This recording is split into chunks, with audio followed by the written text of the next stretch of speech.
Now, as America ends the longest war in Afghanistan, a war that spanned 19 years, 10 months, 3 weeks, and 2 days, the emotions of what happened at the Kabul airport last Thursday are still raw and cut deep here for local veterans. And on the heels of the last flight out, Texas Today's Barry Roy sat down with one local veteran who says it's been frustrating to watch it all unfold, especially this past week. Good morning to you, Barry.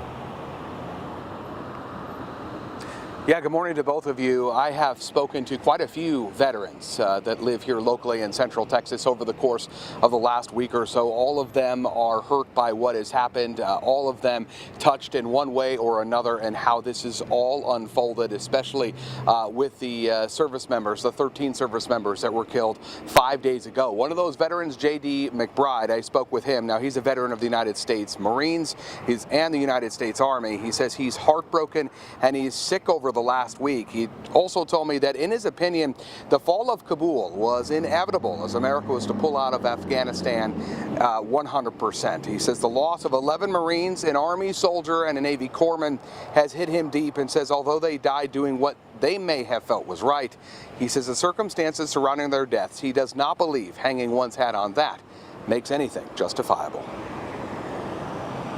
We should have learned our lessons from previous conflicts. You know, Vietnam's one of the great ones. But if I were to point the blame, it would be at the military commanders that are on ground that carried out the actions for this drawdown or this pullout.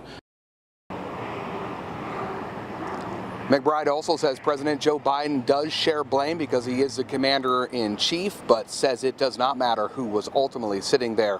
They would have been held responsible, but he believes it all could have been stopped with the military commanders on the ground. Now, Chris and Tahisha, I did speak with McBride about everything that took place and whether or not what happened in the last 5 days or so, this drawdown, this pullout, it was all because makes what we did in Afghanistan not worth it. He said he doesn't believe that at all. He says America had a mission, they went there, they completed that mission, and now they are returning home.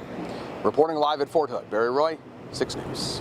All right, Barry, thanks so much. This morning, we want to know how you're feeling now that the war is over. Text your thoughts to 254-859-5481. We'll be showing your comments all morning long.